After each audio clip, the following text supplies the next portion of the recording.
Audio Jungle.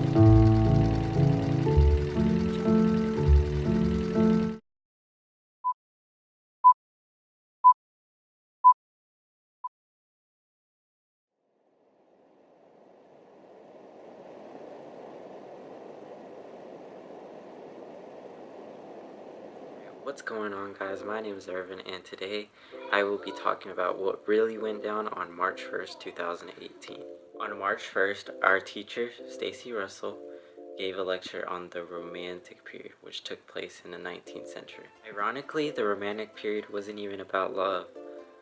So what was it about? It was about going against social norms or even against political norms during this time. Artists wanted an outing to express their feelings freely, which is what music, art, and poetry let them do.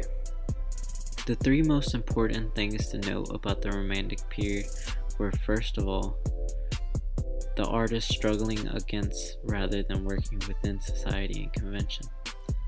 The second one is the need for art to unsettle rather than to soothe.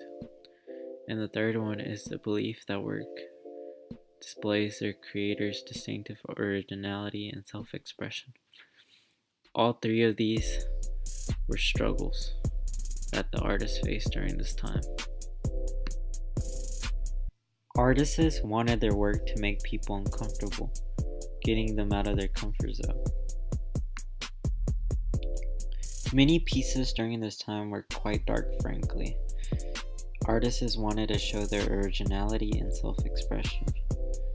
They were fighting to be unique. Things going on during this time were the Industrial Revolution. People were leaving the countryside and moving into the cities to work in factories. Also, it was post-French Revolution, which brought an end to the monarchy in France. Romantic writers and artists' ideals. In class, we talked about the Bohemians, who are basically what we consider today hippies. They are cut off from society. They show odd behavior and dress weirdly. The novels during this time were really dark and twisty. After the Industrial Revolution, instruments were more affordable. There were a lot of advancements. We could play louder, bigger, faster, and overall better. These were some of the musical traits during this time. Pieces were played with emotion. There was dissonant to make us feel uncomfortable, and it sounded different. In class, we also learned about arts. We talked about the Water Lilies by Monet. We talked about expressionism, which is basically nothing precise.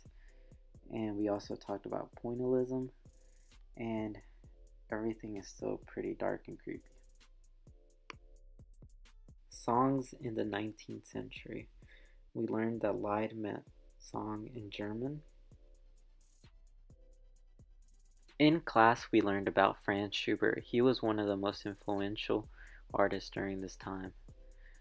One thing that I found really interesting about him was that he invited friends to his house and forced them to listen to his songs.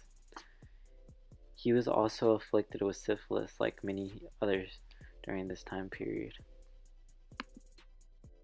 Syphilis is a sexually transmitted disease.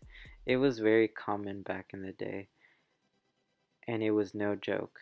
It was not treatable as it is today, and it killed many. One of Franz Schubert's most popular work was called Elf King. It was the most popular German song in the 1880s. It talks about a father and a child riding through a forest, and basically the child is raped and he dies.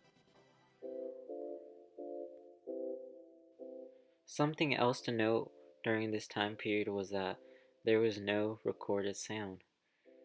So how did musicians sell their music? They would sell sheet music. People would buy this sheet music and play it. Many people during this time were amateur pianists.